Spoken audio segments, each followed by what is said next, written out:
Hey guys, how's it going? It's going to be a short video today, but I wanted to show you a little bit of flight footage of my new micro hex here.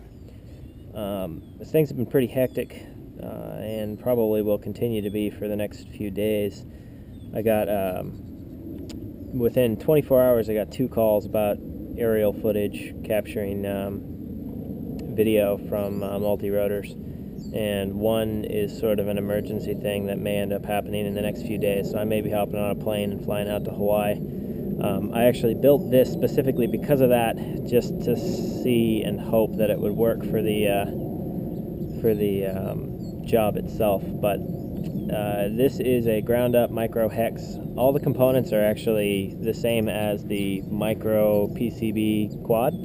So it's got the little 1811 2900 kV motors, same props. Got a distribution board, it's got a kk2, and the frame is actually really nice. I designed it to be as light as possible, and you can see carbon top and bottom.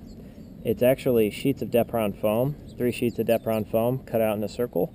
The center sheet has my hex pattern in it, so I've actually got basically just little grooves, and I ended up laminating it last night. So you put your carbon down on the bottom, put a sheet of foam down, put a piece of fiberglass over that, and that's the one with the grooves, and then put the second piece on, another piece of fiberglass, third piece, and then top it with carbon. And I compressed it with about 15 pounds of lead on top of it, and took it apart, sanded it, and you end up with a nice little body that's super light and very strong, very rigid. Past that, I've just got solid carbon rod, wooden motor mounts drilled out, and yeah, this thing is actually very, very light the way it is, and I'll show you how it flies. So kind of crazy. The job may or may not happen. I should know today, but what I need is something very stable and something for flying indoors.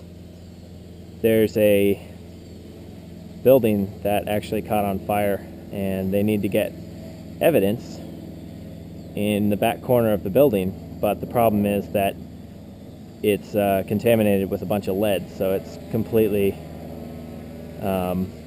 what's the word I'm looking for? Condemned.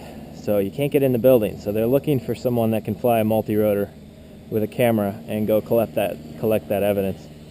May or may not happen, not quite sure, but I built this just because I wanted something hyper stable.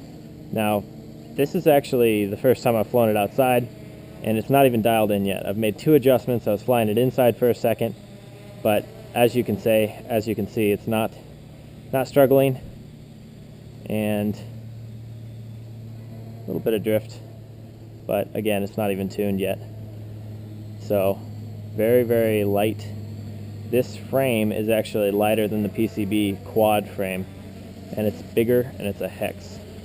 So I'm pretty happy with it, but ultimately what it needs to be able to do is carry FPV gear and a camera, which I'm a little skeptical unless I go with ultralight stuff. But not too bad, considering I think I can crank that gain up quite a bit more. It's just supposed to be a real cruiser. I'll even turn the rates down more than this. Here's my low rates. So theoretically, I should just be moving very small amounts. I've been thinking about making a hex like this, so even if the job doesn't come through, it's not a bad platform, that's for sure. It's fun. But the downside to the job is it's going to be very, very tight spot. I mean, there will be moments when I'm flying this indoors FPV, and we'll only have, I don't know, 6 to 10 inches to the left and to the right. So it has to be very, very stable.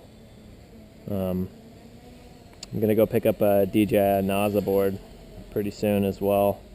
Test that just to see. I know those have some pretty cool features, but they're expensive and it's going to kill me.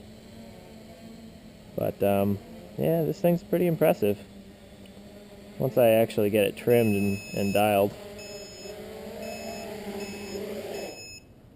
Well, there you go. Alright guys, gotta shut it off now. So I've got work to do, and have a great day. Yep.